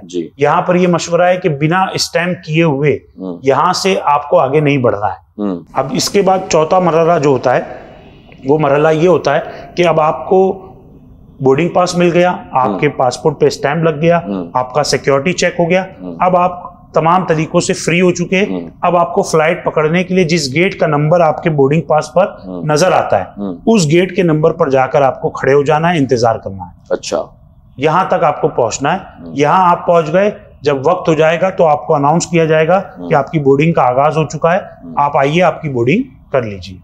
सबसे पहले वो इंटर हुए, अपना पासपोर्ट, टिकट और वीजा दिखाकर मेन गेट से अंदर जी। फिर उन्होंने जाकर लगेज डाला, बोर्डिंग पास लिया जी, और उसके बाद फिर वो आए सिक्योरिटी पर जी। उन्होंने सिक्योरिटी को क्रॉस किया, जो उन्होंने हैंड कैरी में लिया था वो सब दिखा दिया जी, जो उन्होंने मेटल अपने साथ रखा था वो सब शो कर दिया जी, मोबाइल भी सब कुछ दिखा दिया। फिर उन्होंने सिक्योरिटी क्रॉस किया। सिक्योरिटी क्रॉस करने के बाद अब आए इमिग्रेशन पर, तो इमिग्रेशन को क्रॉस करके फिर वो अंदर जा रहे हैं जी। तो अंदर जाने के बाद अभी भी फ्लाइट को 3 घंटे 4 घंटे बाकी हैं, उससे पहले सारा प्रोसेस हो गया जी। तो अब वो अंदर जाकर बैठे हैं तो अब वो फ्री है जी। तो अब वो उसमें अब वहां अंदर तो कुछ उनको नहीं करना ना, वो फ्री है टाइम। तो आप उस वक्त 2 घंटे सोना चाहते हैं या आप नमाज पढ़ रहे हैं या आप तस्बीह पढ़ रहे हैं या जो कुछ भी मरहला है, कोई मसला नहीं होता। उमूमी तौर पर अभी तो इंडिया के अंदर तमाम मेट्रो सिटीज के अंदर इबादत गाह नजर आती है जी। तो आप उस इबादत गाह में जाए और उसके बाद नमाज का वक्त हो तो नमाज अदा कर ले, मगर इस बात का ध्यान रखें कि आपका बोर्डिंग टाइम क्या है और आपका गेट क्या है और जो अनाउंसमेंट हो रहा है उस पर भी तवज्जो रखें। अच्छा। अगर आपने इसको किसी चीज को भी मिस किया या जैसे आपने बातों बातों में कहा कि हमारे पास वक्त में हम सो गए, अब आप समझिए कि कोई गांव से सफर कर कर आया शहर में फ्लाइट पिक करने, ऑलरेडी वो थका हुआ, फिर रिश्तेदार मिले, दोस्त अहबाब मिले, उसके बाद वो फ्लाइट के एयरपोर्ट पे आने के बाद इतने मरहलों से गुजरा, वो ऑलरेडी थका हुआ है, उसको नींद तो आएगी, जाहिर सी बात है। अगर वो सो गया और उसकी फ्लाइट मिस होने के चांस हो गए, उसको पता नहीं चला, इंग्लिश में अनाउंसमेंट हुआ, नहीं मालूम पड़ पाया तो उसकी फ्लाइट मिस हो गई, उसको यहीं पर सबसे बड़ी दुश्वारी का सामना करना पड़ सकता है। तो इसलिए बेहतर ये है कि उस वक्त थोड़ा सोने वगैरह से बचने की कोशिश करें। आपकी बोर्डिंग पर आप ध्यान दें, नमाज का वक्त तो नमाज पढ़े, एहराम नहीं पहने हो एहराम पहन ले, कुछ खाना है वो खा लीजिए, बाथरूम करना है बाथरूम चले जाइए, टॉयलेट करना है टॉयलेट से फारिग हो जाइए, वजू करना है वजू कर लीजिए, ये तमाम से आप फ्री हो जाइए। फिर उसके बाद आप इंतजार करिए, गेट के सामने जाकर बैठ जाइए, क्योंकि उमूमी तौर पर हुज्जाज इकराम में जाने वालों में अगर मैं कहूँ तो गलत नहीं होगा, 70% जो है वो हुज्जाज इकराम होते हैं जो पहली मर्तबा ट्रैवल करने वाले होते हैं जी। या उससे भी कम भी आप कह सकते हैं, मगर वो पहली मर्तबा ट्रैवल करते हैं तो सबसे बेहतर मशवरा ये होता है कि वो पहले जाकर बैठ जाए। अच्छा। ताकि कोई दुश्वारी ना हो। जो रेगुलर ट्रैवल करते हैं उनको पता है कि कितने आवर पहले गेट खुलता है और कितने आवर तक खुला रहता है, तो वो इस चीज को समझ पाते हैं। मगर किसी के लिए पहली मर्तबा एयरपोर्ट पर आना और उसका रास्ता भी नहीं पता होना या उसको उतना पढ़ा लिखा ना होना कि उसको गेट नंबर समझ में आए, तो उसके लिए बड़ी दुश्वारी हो जाएगी लास्ट मोमेंट पे भागम दौड़ी करना। तो इसलिए बेहतर है वो गेट के पास आकर बैठ जाए। हमें जो बोर्डिंग पास मिलता है उसमें गेट नंबर, सीट नंबर, ये सारी डिटेल होती है जी। जो आपको बोर्डिंग पास मिलेगा उसमें आपकी फ्लाइट कितने बजे उड़ेगी और जितने बजे आपकी फ्लाइट, जैसे आपने कहा 6 बजे आपकी फ्लाइट है, तो आपको 1 घंटा पहले या पौना घंटा पहले बोर्डिंग का टाइमिंग दिया जाता है कि आप 5 बजे आपकी बोर्डिंग स्टार्ट होगी। अच्छा। और 5:40 पे बोर्डिंग बंद हो जाएगी। अच्छा। यानी 20 मिनट फ्लाइट उड़ने से पहले आपकी बोर्डिंग बंद हो चुकी है। आप उसके बाद आएंगे तो आपको नहीं लिया जाएगा। अच्छा। तो वो तमाम चीजें उसके अंदर लिखी होती है बोर्डिंग पास पर कि कितने बजे फ्लाइट है, कितने बजे बोर्डिंग स्टार्ट होगी, कितने बजे बोर्डिंग खत्म होगी, और सीट नंबर आपका कौन सा है ये भी लिखा जाता है। अगर फ्लाइट बड़ी हो, जैसे 400-500 लोगों को कैरी कर रही है फ्लाइट, तो उसके अंदर जोन भी लिखा जाता है। अच्छा। एक होता है जोन 1, जोन 2, जोन 3, जोन 4। ये जोन इसलिए होता है कि जैसे कि जिसका जोन 4 आया है वो जोन 4 एकदम पीछे, फ्लाइट का एकदम पीछे का हिस्सा होता है जी। जोन 3 उसके आगे का, जोन 2 उसके आगे का, जोन 1 उसके आगे का। तो जब फ्लाइट में आपको लिया जाता है यानी बोर्डिंग कराई जाती है तो आप आगे से फ्लाइट में चढ़ते हैं, आगे के दरवाजे से जी। आप वक्त की कमी की वजह से स्टाफ जो है वो इस चीज को पहले से तय करते हैं कि अगर हमने जोन 1 वाले को पहले भेज दिया फ्लाइट में तो वो पहले जाकर खड़े हो जाएंगे बैग रखने के, तो जो दूसरे आएंगे वो पीछे लाइन लगाते रहेंगे जी। तो इसीलिए तमाम एयरलाइंस हुज्जाज इकराम के साथ ये सहूलत होती है। खासकर सऊदी एयरलाइंस में मैंने ये तजुर्बा किया है कि सऊदी एयरलाइंस जोन वाइज लोगों को अंदर लेते हैं। अच्छा। उसमें आसानी होती है कि जो सबसे लास्ट में जिसकी सीट है उसको पहले बुलाया जाता है। अच्छा। वो पहले अंदर आ जाता है और वो पहले अंदर आके लास्ट की सीट पे चला जाता है। वैसे ही उसके आगे की सीट वालों को बुलाते हैं, फिर आगे की सीट वाले। इसमें फायदा ये होता है कि वक्त बचता है, ताकि कोई बीच में खड़े हो जाए, सामान रखने में खड़े हो जाए, बाथरूम जाना हो, किसी का इंतजार करना हो, तो वो बीच में खड़ा हो तो दूसरों को इंतजार ना करना पड़े। इसलिए ये आसानी भी अल्हम्दुलिल्लाह एयरपोर्ट पर स्टाफ की जानिब से दी जाती है। अच्छा। एक बार हम एयरक्राफ्ट में चले गए, यानी हमने बोर्डिंग गेट क्रॉस किया और एयरक्राफ्ट में हम चले गए, हम जाकर अपनी सीट पर बैठ गए जी। तो ये सीट पर बिठाने वगैरह में अंदर जो स्टाफ होते हैं वो हेल्प करते हैं जी, क्योंकि हमें तो पता ही नहीं होता कि इसमें तो लिखा है 10 नंबर, लेकिन कहाँ तलाश करूं मैं। यहाँ तक आप जब आप अंदर इंटर करोगे तो वहां पर स्टाफ मौजूद होते हैं। आप देखते होगे कि सीट नंबर के साथ ABCD ऐसे तरीके के अल्फाबेट्स भी होते हैं। अच्छा। वो अल्फाबेट्स आपको बताते हैं कि कौन से रो में आपकी सीट है। वो आसानी के लिए वहां पर वो खड़े होते हैं और आपको बाकायदा बताते हैं कि अगर आपकी सीट उस जानिब है तो आपको उस जानिब से भेजा जाता है कि आप इस तरफ से जाइए, आपके लिए आसानी। आपकी सीट इसी लाइन में है तो आपको इसी लाइन से भेजा जाएगा। जब ये स्टाफ आपको आगे भेज दे तो बीच में भी एक स्टाफ खड़ा होता है जो आपकी सीट नंबर देखता है। आपकी सीट नंबर जैसे 30 है तो आपको पीछे भेजेगा, आपकी सीट नंबर 10 है तो बताएगा कि आपकी सीट आगे ही, यहीं पे बैठ जाइए। तो उसके लिए गाइड करने के लिए भी स्टाफ जो फ्लाइट में मौजूद होते हैं वो आपकी बिल्कुल हेल्प करते हुए नजर आते हैं। अच्छा, एक बार हम फ्लाइट में बैठ गए, कितने घंटे का सफर होता है ये? कमोबेश 5 घंटे का सफर आपको नजर आएगा कि आपने 5 घंटे का सफर आपको करना है। फ्लाइंग आवर्स उसके 4.5 आवर्स होते हैं, 4.5 घंटा वो हवा में होती है, मगर 5 से 5.25 घंटा आपको नजर आएगा कि आपके पेपर पे यानी टिकट पे लिखा हुआ दिखेगा। यानी आप इंडिया से किसी भी स्टेट से किसी भी सिटी से जा रहे हैं तो तकरीबन 4.5-5 घंटे का सफर। ये मैंने मुंबई से आपको बताया कि यहाँ से जो अगर हम सफर करते हैं तो वो 4.5-5 घंटा। तो 4.5-5 घंटे के वक्त में दरमियान में नमाज का वक्त भी होगा, खाने की भी आदत होगी, प्यास भी लगेगी, वॉशरूम भी जाना होगा, तो इसके लिए क्या सहूलत होती है? हमारा मशवरा ये होता है कि जब फ्लाइट में हुज्जाज इकराम बैठ जाए, सबसे पहले तो वो अपनी सीट पर बैठ जाए, कंफर्टेबल हो जाए, अपना सामान रख ले। सामान रखने के बाद फ्लाइट टेक ऑफ होने तक आप अपनी जगह से ना उठे, बल्कि टेक ऑफ होने के बाद तक आप जैसे देखते हो कि सीट के ऊपर एक लाइट जलती है जो बेल्ट की लाइट होती है, जो सीट बेल्ट की लाइट होती है। तो जाहिर सी बात है वो मशवरा एयरलाइंस की जानिब से भी है कि जब तक ये लाइट जल रही है आप अपनी जगह से ना उठे, चाहे वो फ्लाइट आपकी टेक ऑफ करे या फ्लाइट स्टेबल होने तक। वो लाइट जब तक जलती है आपको अपनी जगह से नहीं उठना है। आप फ्लाइट टेक ऑफ हो गई, लाइट बंद हो गई, आपका अनाउंसमेंट होते हुए नजर आएगा कि अगर आपको अभी रिफ्रेशमेंट सर्व किया जाएगा या उसी के साथ खाना सर्व किया जाएगा या आपको वॉशरूम जाना है तो अब आप जा सकते हो। तो जब वो लाइट बंद हो जाए तो उसके बाद आप रिफ्रेशमेंट्स ले सकते हो, उसके बाद आप वॉशरूम इस्तेमाल कर सकते हैं। यानी जिन एयरलाइंस में खाना मिलता है आप एयरक्राफ्ट के अंदर खा सकते हैं और जिनमें नहीं मिलता है आप जो लेकर आए हुए हैं आप वो खा सकते हैं। जी, लेकिन एक बार वो लाइट ऑफ हो गई, सीट बेल्ट साइन ऑफ हो गया, अनाउंसमेंट हो गया, तब आप ये सारी चीजें कर सकते हैं। जी, वॉशरूम वगैरह जाने के लिए भी क्या इस्तेमाल की इजाजत, वजू करना है, नमाज पढ़ने के लिए कोई जगह वहां होती है? क्योंकि 5 घंटे के सफर में कोई ना कोई नमाज का वक्त तो आएगा ही। वॉशरूम में जब हम जाते हैं तो आपको इस बात का ख्याल रखना है कि इस्तिंजा करने के लिए पानी का वहाँ पर इंतज़ाम नहीं होता है। वॉश बेसन होता है जिसमें पानी आता हो, मगर आप अगर कोई गिलास कैरी कर ले या बॉटल कैरी कर ले जिससे आपको इस्तिंजा के लिए पानी मिल जाए तो उतना ही पानी आपको इस्तेमाल करना है। बाकी वहां पर इतना पानी नहीं होता है, ना इतनी जगह होती है कि आप अपना वजू बआसानी कर सके। अच्छा, अगर आपने किसी भी तरह वजू कर भी लिया वॉश बेसन के अंदर तो वो पानी पूरा बाहर आने के चांसेस है और बाहर आएगा तो गंदगी होगी, गंदगी होगी तो दूसरों के लिए कराहत का सबब बन जाएगा। तो इसीलिए कोशिश करनी चाहिए कि जहां तक हो सके अगर आप वॉशरूम अवॉइड कर सकते हैं तो वॉशरूम अवॉइड करें। अगर फिर भी आपको हाजत है तो आप वॉशरूम जाकर आ जाए, इस्तिंजा कर ले, उतना पानी इस्तेमाल करे और फिर जाकर अपनी जगह पर बैठ जाए। रही बात आपने कहा नमाज पढ़ने की, तो फ्लाइट्स इतनी बड़ी नहीं होती कि नमाज की जगह हो।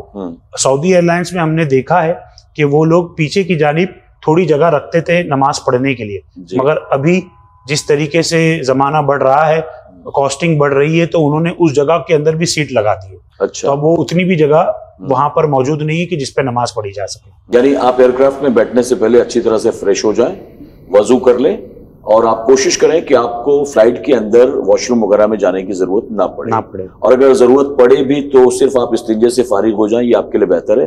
आप उसमें वजू वगैरह ना करें, वरना 4-5 घंटे की फ्लाइट है, आपके बाद जो 400 पैसेंजर और आएंगे एक एक करके और सबने यही शुरू कर दिया तो फिर जाहिर है कि आपकी वजह से सबको परेशानी होगी। जी, और जो आपने ये मशवरा दिया कि ग्लास वगैरह बॉटल वगैरह कैरी कर लें, जी, तो आमतौर पर लोग ट्रेन में ट्रैवल करते वक्त भी इस तरह से करते हैं। जी, लेकिन वो अपना काम निकल जाने के बाद वो चीज वहीं छोड़ देते हैं। तो अगर हर किसी ने वॉश बेसिन में ग्लास छोड़ना शुरू कर दिया, बॉटल छोड़नी शुरू कर दी, या कोमोड में डाल दिया, या यहाँ वहां फेंक दिया, या टिश्यू पेपर यहाँ वहां फेंकना शुरू कर दिया, तो फिर जाहिर है कि इससे तो 4-5 घंटे ट्रैवल करना, उस वॉशरूम का इस्तेमाल करना सबके लिए बड़ा मुश्किल हो जाएगा। इसलिए मैंने कहा कि कोशिश करनी चाहिए कि जितना वॉशरूम अवॉइड कर सके जी। उतना अवॉइड करे।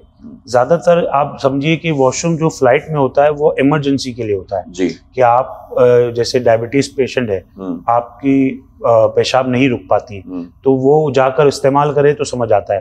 अब हमें अगर इतनी ताकत या इतना हमारे अंदर कंट्रोल है कि हम रोक सकते हैं, तो आप रोकने की कोशिश करें, मगर इतना ज्यादा भी ना हो कि आप उसको बर्दाश्त करने की वजह से आपको किसी बीमारी का सामना करना पड़े। तो कोशिश करें कि जितने हो सके बचे। अगर बचने की गुंजाइश ना हो तो आप जाइए, इस्तिंजा करिए। जैसे मैंने कहा कि पानी और बोतल का इस्तेमाल, पानी के लिए बोतल का जो इस्तेमाल करना है या गिलास का इस्तेमाल करना है, तो वहां पर डस्टबिन मौजूद होता है अंदर छोटा सा, वो आप यूज करने के बाद उसे वहां पर डस्टबिन में फेंक दे।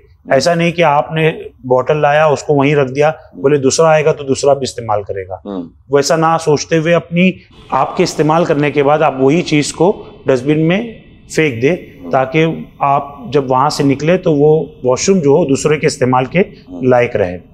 अच्छा, एक चीज इसमें हमने और देखी है कि लोग आमतौर पर एहराम में होते हैं जी, और फ्लाइट के अंदर जो वॉशरूम होता है बहुत छोटा होता है जी। आप दरवाजा खोलते हो, सामने कमोड होता है जी।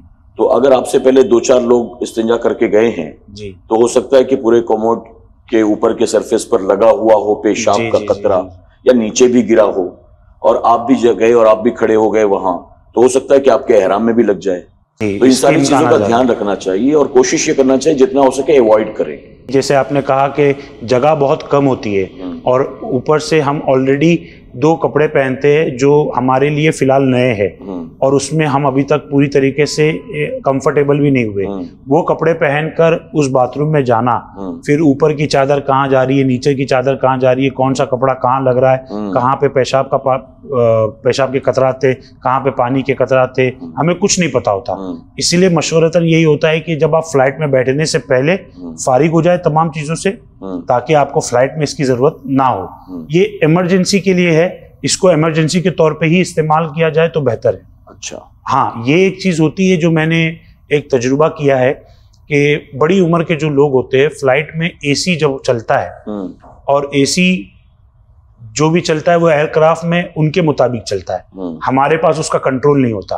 अब हमारे यहाँ पर बहुत से ऐसे हजरात होते हैं जिनको एसी नहीं चलता, तो उनके लिए दुश्वारी का सबब बनता है कि एसी फास्ट हो गई तो वो ठंडी की वजह से पेशाब बार बार आ रही है, तो वो जाए तो समझ आता है जी। जिनको तकलीफ नहीं है और फिर भी वो जा रहा है कि देख के आता हूँ कैसा है बाथरूम, तो वो मुनासिब नहीं है, वो दूसरों के लिए भी फिर कराहत का सबब बनेगा, उसके अलावा कुछ नहीं। यानी जरूरत और मजबूरी के एतबार से जाएं जी, उसको एक्सप्लोर करने और विजिट करने के हिसाब से ना जाएं। नहीं, कि कम से कम फ्लाइट में आया हूं तो टॉयलेट भी देख लूं मैं जी। वैसी कोई देखने वाली जगह नहीं है कि गांव में जाकर आपको बताना हो कि टॉयलेट ऐसा था और वैसा था जी। तो उसका एक्सपीरियंस करने की आपको जरूरत नहीं, मजबूरन आप उसका इस्तेमाल कर सकते हैं जी जी। एक चीज इसमें ये भी है कि हम फ्लाइट में बैठे, जैसा कि बुलबुल बाग़ मदीना ने बताया था दौराने मसाइल, कि मीकात से पहले अनाउंसमेंट होता है जी, और आप जो है फिर उससे पहले नियत वगैरह कर लें हज की और तैयारी कर लें बिल्कुल जी, और आप जो है तलबिया पढ़ना शुरू कर दें जी। तो ऐसी सूरत में मीकात के लिए जो अनाउंसमेंट होता है वो सारे फ्लाइट्स में होता है। जब आप खाना वगैरह खाकर फारिग हो जाए, आप बैठे रहे एकदम तसल्ली के साथ, 4.5 घंटे की आपकी फ्लाइट है, फौरन उड़ने के साथ मिकात नहीं आती, कोई जल्दबाजी नहीं। अभी आप इंडिया से निकले, समंदर आपने पार किया, अब आप दुबई के ऊपर से गए, ओमान से गए, होते होते बहरीन गए, बहरीन होते हुए आप फिर सऊदी के करीब पहुंचे। अब जब आप सऊदी भी पहुंचे तो जरूरी नहीं कि आपने सऊदी में एंटर कर लिया तो अब मिकात आ गई। मिकात जो है जिससे पहले हमें नियत करनी है, वो जिद्दा उतरने से आधा घंटा पहले आती है। अच्छा, जिद्दा उतरने से पहले जैसे आपको पता हो जाता है कि फ्लाइट उड़कर कितने घंटे हुए, तो आप अंदाजा लगा सकते हैं, या फिर आप देखते हैं कि बहुत सारी फ्लाइट्स के अंदर एक स्क्रीन होती है, वहां पर जितना जो हमारा ट्रैवल टाइम होता है उसको बाकायदा एक मैप के जरिए दिखाया भी जाता है कि हमारी फ्लाइट अभी कहाँ पर मौजूद है, कितना घंटा हमें उतरने में लगेगा। तो वहां पर वो तमाम चीजें नजर आती है। अगर नहीं नजर भी आती है तो आपको फ्लाइट आवर्स मालूम है कि 4 घंटा पहले, और उतरने के आधा घंटा पहले ये मिकात अनाउंसमेंट होती है। आमतौर पर ये होता है कि हर एयरलाइंस के अंदर पायलट अनाउंसमेंट करते हैं। और ज़्यादातर हमने देखा है कि सऊदी एयरलाइंस ऐसी एयरलाइंस है जिसमें पायलट हमेशा अनाउंस करते हैं, चाहे वो आप उम्रा के लिए जाए चाहे आप हज के लिए जाए, वो जिद्दा उतरने से पहले अनाउंसमेंट कर देते हैं। मगर हज के वक्त में हमने ये भी देखा है कि बहुत सारी एयरलाइंस को पता है कि हमारे पास जो फ्लाइट में पैसेंजर्स है वो तमाम हज करने जा रहे हैं और उनको मालूम है कि इनको इसका अनाउंसमेंट की जरूरत है, तो वो अपने पायलट्स को पहले से बता देते हैं कि अब जब यहाँ पर आप पहुंचो तो आप यहाँ पर अनाउंसमेंट कर दो कि आपका मिकात आ चुका है, आप नियत कर लीजिए। आप हमारा मशवरा ये होता है, शायद कारी रिजवान साहब ने भी ये मशवरा दिया होगा कि हाजियों को उस अनाउंसमेंट का इंतजार नहीं करना है जी, क्योंकि आप अगर कभी सो गए और अनाउंसमेंट होके चला गया, या कभी उसने अनाउंसमेंट किया और फैन की आवाज चल रही थी, एसी की आवाज हो रही थी, या आप खाने में मशगूल थे या किसी से बात करने में मसरूफ थे, तो वो आवाज आई और आवाज आके चले गई, आपको पता भी नहीं चला जी, तो आप नियत करने से महरूम रह जाएगी और फिर आप ऐसे ही उतर जाएंगे। इसीलिए मशवरा ये होता है कि जब भी आप फ्लाइट में बैठे, टेक ऑफ करें, खाना वगैरह खा ले, जब खाना वगैरह खाकर वो प्लेट्स स्टाफ लेकर चले जाए, अब आप फ्री हो चुके, आपको कुछ काम नहीं है। बेहतर ये है कि नियत कीजिए, तलबिया पढ़िए और तलबिया पढ़ने के बाद आप जिक्र अस्कार में लग जाइए। अच्छा, सबसे बेहतर तरीका ये है। आपको इंतजार नहीं करना है कि वो अनाउंस करेगा तभी मैं नियत करूंगा। उस वक्त आपको पता नहीं कि थकान की वजह से शायद आप सो जाए, थकान की वजह से आपकी नींद लग गई, तो आपका वो वक्त जो है निकल जाएगा और आपको आवाज भी नहीं आएगी। अच्छा, अगर मान लीजिए पायलट ने कहा कि मीकात आने वाली है, आप नियत कर लें, तो हम ऐसे में बाहर झांक कर देखते हैं तो कुछ दिखाई देता है? मिकात आपको नजर नहीं आएगी। वो इसलिए नजर नहीं आएगी कि वो एक इलाके के से हम गुजर रहे। जैसे मिसाल के जरिए अगर मुंबई फ्लाइट आती है तो मुंबई फ्लाइट आने से पहले किसी ना किसी इलाके से गुजरती है, तो वो उस इलाके का नाम, जिद्दा से पहले एक जगह है, वो मिकात हमारे लिए होती है, जो फ्लाइट से आते हैं उनके लिए वही मिकात होती है। तो उस जगह के ऊपर से जब हम गुजरते हैं, उससे पहले ही फ्लाइट के पायलट उसका अनाउंसमेंट कर देते हैं कि यहाँ पर मिकात आ गई, आप इससे पहले नियत कर लीजिए। यानी हम नीचे देखेंगे तो हमें कुछ नजर नहीं आएगा सिवाय बादल के। अच्छा, इसमें एक सवाल ये भी आमतौर पर लोग पूछते हैं कि मान लीजिए किसी साहब ने अपना एहराम, वो 150, 200, 300 किलोमीटर ट्रैवल करके आए थे मुंबई, और उन्होंने सोचा था कि एयरपोर्ट पर मैं एहराम पहन लूंगा, वहीं फ्रेश हो जाऊंगा, वहीं पर 2 रकात पढ़ूंगा, नियत करूंगा और फ्लाइट में बैठ जाऊंगा। लेकिन वो एहराम अपना लगेज में डालकर लगेज में जमा करा देते हैं। अब उनके पास एहराम नहीं है। अब फ्लाइट में पहुंचने के बाद उन्होंने देखा तो सब लोग एहराम में हैं और मिकात भी आने वाली है, तो ऐसे शख्स के लिए क्या मसला होगा? इनके लिए सबसे पहले तो हम यही जो हिदायत देते हैं, जितने भी लोग हुज्जाजे इकराम को हिदायत या मशवरे देते हैं, वो पहले बताते हैं कि अगर आप बहुत दूर से सफ़र कर कर आ रहे हैं, हमने जैसे बताया कि हैंड लगेज में आपको एहराम कैरी करना है, मगर फिर भी हड़बड़ी की वजह से, बहुत सारे लोगों के मिलने की वजह से, पहली मर्तबा ट्रैवल करने की वजह से, या आप कहे कि इन तमाम मसरूफियत की वजह से वो तमाम चीज़ें जहन से निकल जाती है जी। तो अगर किसी वजह से ऐसा हो जाए, हालांकि ऐसा होना नहीं चाहिए, आप अपना एहराम अपने साथ रखें और फ्लाइट में बैठने से पहले आप एहराम पहन ले, ये बहुत जरूरी है। दोनों चादर जो है वो पहन ले, नियत ना करे चलेगा, नियत आप फ्लाइट में बैठने के बाद करें, मगर ये 2 चादरें आप पहन ले, क्योंकि फ्लाइट में भी इतनी जगह नहीं होती कि जहां आप अपने कपड़े उतार कर आप 2 चादरें पहनने में मसरूफ हो जाए, तो उतनी जगह फ्लाइट में भी नहीं होती। ना आप जिस सीट पे बैठे ना वहां पर आप अपने कपड़े खोलकर एहराम पहन सकते हैं। तो बेहतर है कि फ्लाइट में चढ़ने से पहले आप एहराम के कपड़े पहन ले। किसी वजह से आपको लेट हो गया, या अल्लाह ना करे कि आपने वो एहराम के कपड़े लेना ही आप भूल गए, या लिए थे वो बैगेज में डाल दिया, ऐसा कोई मसला आ जाए तो कोशिश करें कि फ्लाइट में किसी आजू बाजू से किसी से पूछे कि आपके पास कपड़ा मौजूद है तो दे दीजिए। ज्यादातर देखा गया है कि अगर अनाउंसमेंट होता है, क्योंकि लोग 1 से 2 एहराम लेकर जाते हैं और किसी के बैग में मिल जाता है तो बहुत अच्छी बात, मगर अगर नहीं मिल पाया तो ये मुफ्तियाने इकराम से पूछने वाला सवाल है।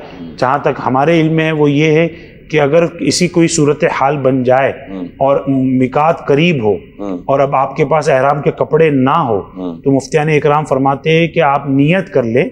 नियत करने के बाद आपको 2 पहर का वक्त मिलता है, वो 2 पहर के दरमियान में आपको एहराम के कपड़े पहन लेना है और अपने कपड़े उतार देना है। तो ये 2 पहर के अंदर अगर वक्त होता है और आप ये काम कर लेते हो तो सिर्फ आपको सदका देना होता है, मगर आप ये 2 पहर के ऊपर वक्त निकल जाता है तो फिर उस पर दम भी लाजिम होता है। इसके लिए मुफ्तानी इकराम बहुत अच्छे से इस ताल्लुक से जवाब हमें इनायत फरमा सकते हैं, जिससे हमें हमारे इल्म में इजाफा हो जाए कि क्या ये हनफी हजरात के लिए सही है, क्या ये शाफी हजरात के लिए सही है। वो इस ताल्लुक से तफसीली जवाब हमें दे सकते हैं।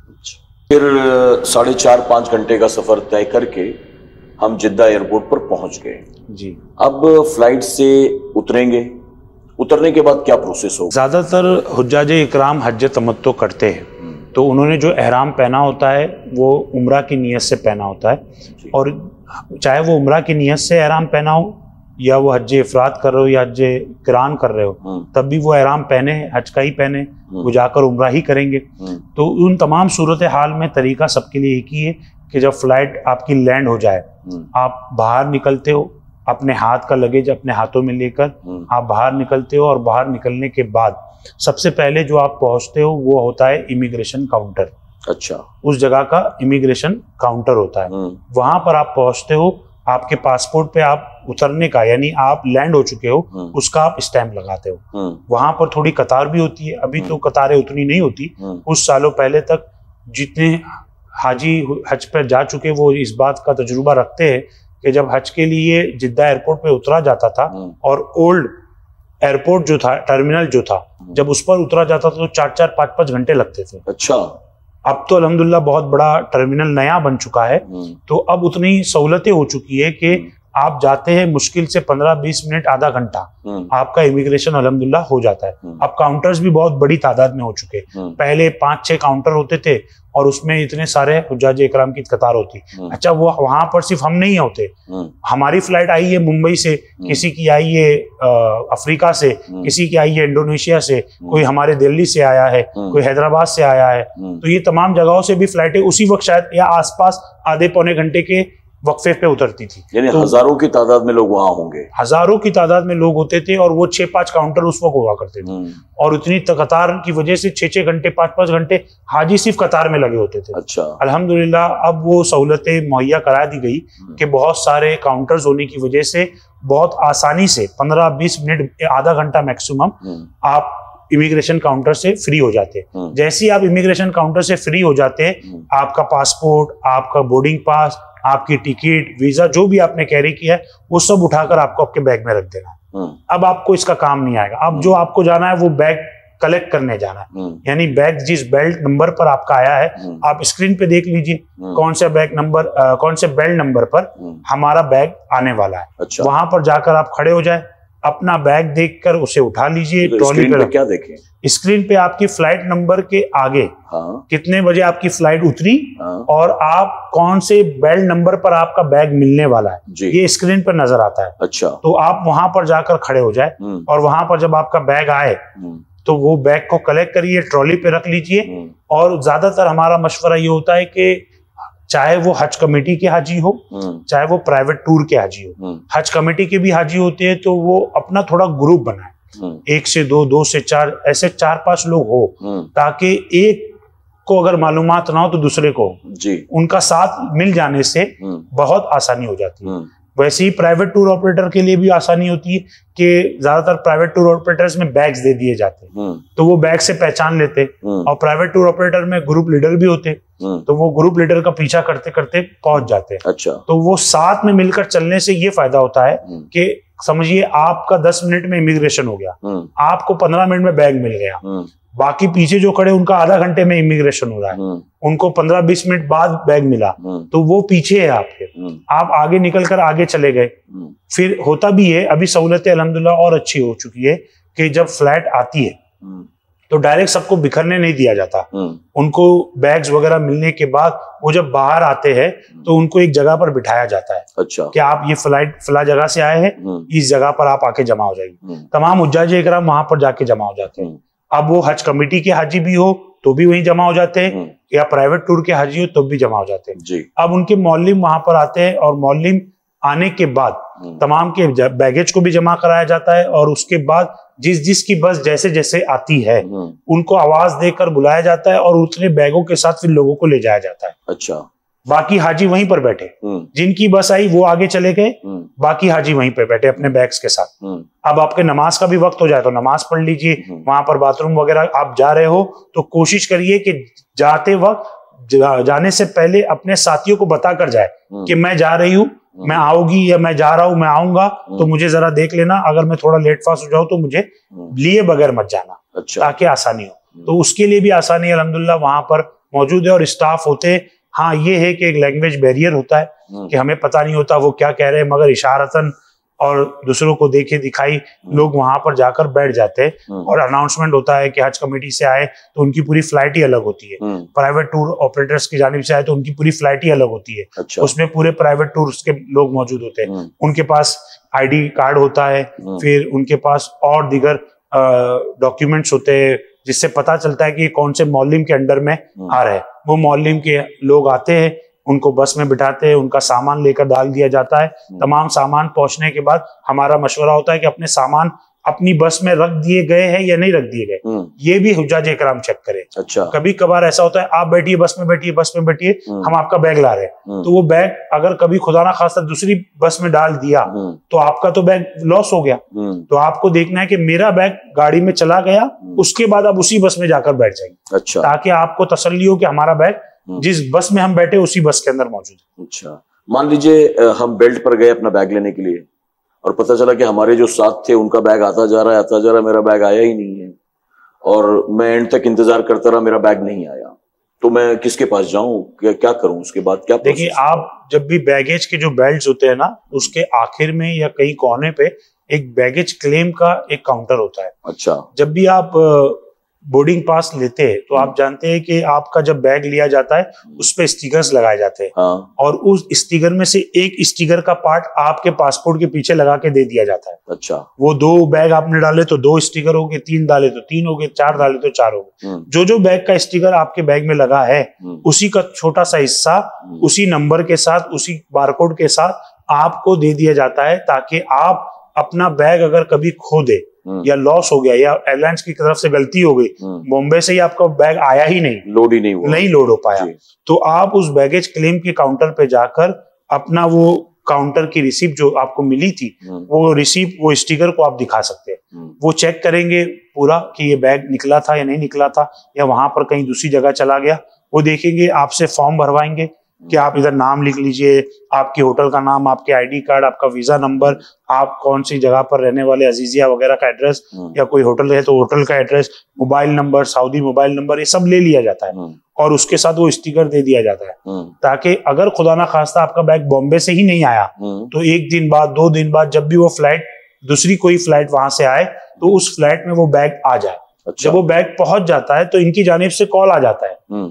कोई दुश्वारी का सबब नहीं बनता। हाँ, उस वक्त के लिए दुश्वारी होती है कि लोग परेशान हो जाते हैं, मेरा बैग तो आया ही नहीं, मेरा बैग कहाँ खो गया, मेरा सामान उसी में था, पैसे थे, ये थे, कपड़े थे, अब क्या पहनूंगा। उस वक्त पैनिक होने से बेहतर है उसके प्रोसीजर पे ध्यान दीजिए। अच्छा। कि हमको वो बैग कैसे मिल सकता है। उस बैग के प्रोसीजर की तरफ हम जब जाएंगे, वो प्रोसीजर कंप्लीट करने की कोशिश करें और इस बात का डर ना रहे कि हमें छोड़कर लोग चले जाएंगे। आपके साथी अगर आगे चले भी गए तो उसके लिए डरना नहीं है, आपको लिए बगैर कोई भी नहीं जाएगा। अगर वो उनकी बस भी जा चुकी, दूसरी बस से आपको भेज दिया जाएगा, क्योंकि आपके पास आईडी कार्ड मौजूद है, आपके पास वीजा मौजूद है। आज बड़ी आसानियां हैं, आप जानते हैं, स्कैन करते हैं तो पूरी डिटेल्स आ जाती है जी। अगर हुज्जाजे इकराम कहीं हरम में खो भी जाते हैं तो उनके स्कैन करने के बाद पता चल जाता है कौन सी होटल में रह रहे हैं। अच्छा। तो इतना कोई डरने की जरूरत नहीं है कि आप गुम गए तो मिलेंगे नहीं, पूरा मुल्क घूम जाना पड़ेगा, ऐसी कोई बात नहीं होती। अल्हम्दुलिल्लाह बड़ी आसानियां हैं। बस ये है कि घबराए बगैर आपको सही बंदे के पास जाना है, सही शख्स का इंतखाब करना है और उससे मालूमात हासिल करनी है। फिर वो आपको अपनी जगह पर पहुंचाता हुआ नजर आएगा या गाइड कर देगा कि आपको यहाँ से नहीं यहाँ से जाना है, आपका बैग यहाँ से नहीं वहां से मिलेगा। अच्छा, यानी आमतौर पर ऐसा होता नहीं है जी, लेकिन कभी हो गया इत्तेफाक से तो आसान प्रोसेस है जिसके थ्रू आप अपने बैग को पा सकते हैं जी। ना उस वक्त घबराना है, ना टेंशन लेना है, ना भाग दौड़ करनी, ना परेशान होना है। जो प्रोसेस है उसको आप फॉलो करें और उसके लिए भी वो लोग बाकायदा आपको गाइड करते हैं। जैसे मैं अब मिसाल के तौर पे आपको बताऊं तो प्राइवेट टूर ऑपरेटर्स में ऐसा होता है कि फ्लाइट में आप आए, एक टूर ऑपरेटर के हाजी नहीं थे, कई टूर ऑपरेटर के हाजी थे। अब आपकी बस आई, साथ ही साथ दूसरे टूर ऑपरेटर की भी बस आ गई, तो अब ऐसा होता है कि चलो चलो बैगेज लो, साथ में लो, निकलो। उसकी बस भी बाजू में खड़ी, आपकी भी बस बाजू में खड़ी। कभी कभार बैगेज डालने में इधर से उधर हो जाते हैं, तो उसके लिए डरने की जरूरत नहीं होती। इनका एक पूरा एक ग्रुप होता है, पैनल होता है, या मौलिम नंबर से पता चल जाता है कि किसी का बैग कहीं पर गया है तो बता दो, तो वो बता देते हैं। अच्छा। 1 दिन बाद 2 दिन बाद आपका बैग आप तक पहुंचा दिया जाता है बासानी। इतने स्टाफ होते हैं, जैसे मौलिम मौलिम के अंडर हम जाते हैं, उनकी तरफ से इतने स्टाफ होते हैं कि बैग उठाने के लिए भी हाजियों के लिए लोग स्टाफ रखते हैं कि वो हाजियों का बैग उठाते हैं अल्हम्दुलिल्लाह। कुछ नहीं हो तो कुछ खिदमत करनी हो तो वो कर लेते, हाजी पहुंचते तो पानी दे देते, मौलिम की जानिब से 1-1 पैकेट मिलता है। ये बहुत सारी चीज़ें बतौर एक खिदमत अल्हम्दुलिल्लाह अंजाम दी जाती है, ताकि हाजी बस में बैठे तो पानी की प्यास लगी, पानी की प्यास बुझा ले, कोई एक पाव मिल गया वो खा ले, दही मिल गई दही खा ले, ताकि उसको आसरा हो जाए यहाँ से होटल पहुँचने तक का। अच्छा। मेरे प्यारे आका अलैहिस्सलातु तस्लीम के प्यारे दीवानों, खातून जन्नत हज़रत फ़ातिमा ज़हरा रज़ियल्लाहु तआला अन्हा की कनीज़ों, तो हमने सफ़र का आगाज़ किया एयरपोर्ट से लेकर जिद्दा एयरपोर्ट तक पहुँचने में जो भी दुश्वारियाँ या जो भी मसाइल या जो भी दिक्कतें आती हैं, उन सारी चीज़ों को हमने तरतीबवार समझने की कोशिश की। उम्मीद करते हैं कि सारी बातें बआसानी आपकी समझ में आ गई होंगी। अगर मजीद आपके कोई सवाल हो तो आप कमेंट बॉक्स में जाकर अपने सवाल कर सकते हैं। इंशाअल्लाह आपके सवालों का भी इत्मीनान बख्श जवाब देने की हम कोशिश करेंगे। तो आज के लिए बस इतना ही, हमें इजाजत दें। उम्मीद करते हैं कि ये पॉडकास्ट आपको जरूर पसंद आया होगा। हमने एक नई चीज आपके लिए पेश करने की कोशिश की ताकि जो लोग हज के लिए जा रहे हैं उनके लिए आसानी हो जाए। आप इसे जरूर खुद भी सुने और अपने दोस्त अहबाब के साथ भी शेयर करने की कोशिश करें। अब हमें इजाजत दें। अस्सलामु अलैकुम व रहमतुल्लाहि व बरकातुहू।